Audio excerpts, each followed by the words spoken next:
안녕하세요. 정세현 한의사의 라이프 레시피 정나래입니다. 요즘 공해도 심하고 기침 때문에 온 가족이 다 배도라지즙 많이 드시고 계시죠? 제가 지난번 영상에서 호박즙이 붓기 빼는데 도움이 되는지 안 되는지 알려드렸더니 배도라지즙은 어떠냐고 문의하시는 분들이 많으셔서요. 오늘은 배도라지즙이 정말로 기침을 다스리는데 효과가 있는지에 대한 여러분의 궁금증을 풀어드리고 배도라지즙 사실 때 잘 고르는 법 알려드릴게요. 자, 일단 배와 도라지는 모두 기침에 좋은 재료이면서 이 둘의 궁합은 너무나 좋습니다.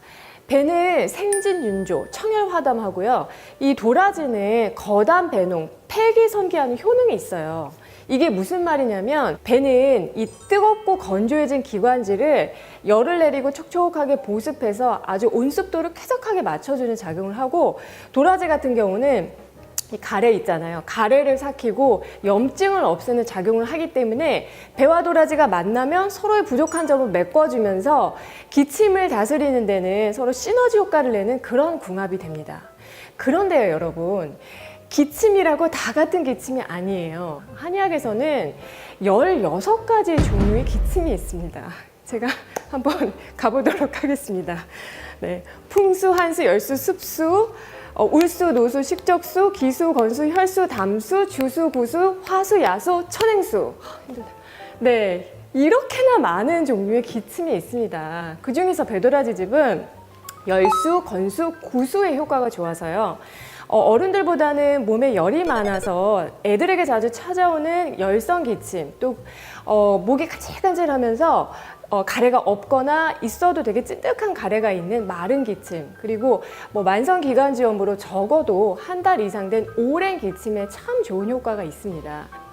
그런데 반대로 감기 같은 걸로 갑작스럽게 찾아오는 급성 기침이나 투명하고 맑은 가래가 많이 나오는 그런 가래 기침, 또 찬 걸 먹거나 찬 데 있으면 심해지고 체질이 냉하신 분들한테 잘 찾아오는 냉성 기침에는 여러분이 배도라지즙을 먹었을 때 오히려 기침이 심해질 수 있다는 사실을 아셔야 해요. 자, 그래서 이제는 기침에 좋다고 무턱대고 배도라지즙을 먹고 실망하시는 일은 없으시겠죠? 네, 제가 집 근처 마트에서 샘플로 1개씩 사온 배도라지즙입니다. 오늘 가장 중요한 내용, 배도라지즙 제품을 사실 때 호갱 안 되고 잘 고르는 법 제가 알려드릴 거예요. 자, 첫 번째는 일단 보세요. 이게 이제 일반적으로 저희가 마트에서 사는 도라지고, 그리고 이제 이거는 땅속에서 3년 이상 길러낸 약도라지입니다. 일반 도라지, 약도라지. 벌써 보기에도 이 약도라지 같은 경우는 잔뿌리가 엄청 나고요. 그리고 두툼합니다. 그래서 적어도 이 정도는 돼야지 우리가 기침을 잡고 염증을 다스리는 그런 약성이 있을 수가 있습니다. 그래서 여러분이 제품 정보를 확인하실 때 원료로 이런 약도라지를 썼으면 좀 확인해 주시면 좋을 것 같아요. 그리고 두 번째는, 자, 도라지를 그냥 물 넣고 끓인 다음에 그냥 버리는 게 아니고요. 도라지를 껍질째, 가능하다면은 잎과 줄기 통째로 다 해서 갈아서 발효 제조한 것이 사포닌을 포함한 양리 성분이 가장 풍부합니다. 그래서 가공 정보도 여러분이 확인을 해 주시고요. 그리고 세 번째, 제일 중요한 이 도라지의 함량이에요. 기침에 정말 효과를 보시려면 도라지 함량이 적어도 25%는 넘어야 합니다. 50%까지도 괜찮아요. 그런데 한번 확인해 볼게요.